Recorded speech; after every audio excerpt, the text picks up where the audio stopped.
They say every house has a story. Most of them are boring, leaky pipes, creaking floors, the kind of memories that fade into dust and wallpaper. But some houses don't just hold stories. Some houses watch you. My name is Daniel, and I didn't believe in haunted houses. Not really. I believed in bad wiring, bad plumbing, and bad luck. So, when I found a cheap rental at the end of Greystone Lane, I thought I'd beaten the system. The house was old, Victorian, maybe, tall windows, paint peeling like dead skin. It looked tired more than it looked scary. It had been empty for a long time, long enough that even the neighbors pretended it wasn't there. The realtor barely spoke when he handed me the keys. He didn't step inside, just pointed at the door and waited. When I asked if anything was wrong with the place, he said, "It doesn't like being talked about," and walked away. The first night, I slept badly, but nothing happened. The second night,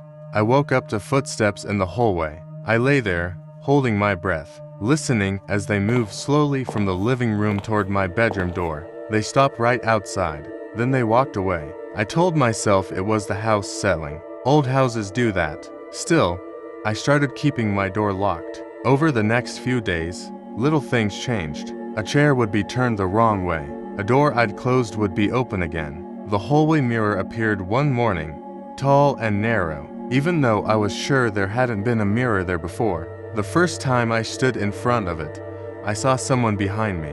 When I turned around, the hallway was empty. I found the photo album in a cabinet I hadn't opened. Old leather cover, dusty pages. Inside were pictures of people standing in the house, sitting in the living room, leaning on the staircase railing. Every face was scratched out, except the last one. The last photo showed the front of the house, and me, standing in the doorway. That's when the whispers started.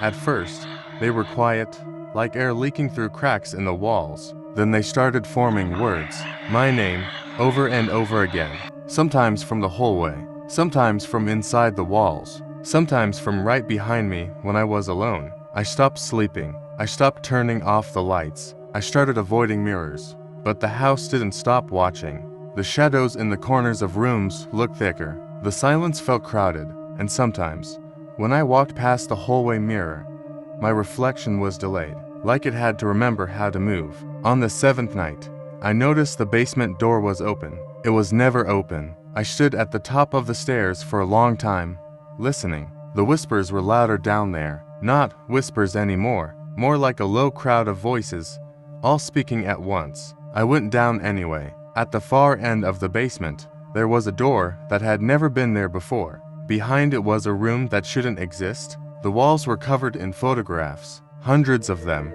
People inside the house, people standing where I had stood, people sitting where I had sat. In every picture, they were looking straight at the camera. In the center of the room was a huge mirror, its surface dark and moving, like black water. When I stepped closer, faces appeared inside it, pressed against the glass from the other side. Their mouths were open in silent screams. I understood then. The house didn't kill. It kept. It collected people the way others collect memories.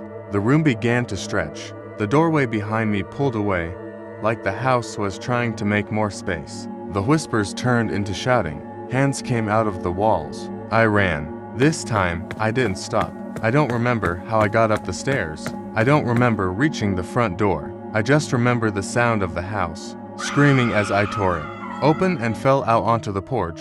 I didn't stop running until I reached the end of Greystone Lane. I never went back. They say the house is still there, still empty, still cheap. Sometimes I wake up in the middle of the night and hear whispers in my apartment walls. Sometimes my reflection in the mirror doesn't move right away. And sometimes, when it finally does, it looks relieved that I'm still here.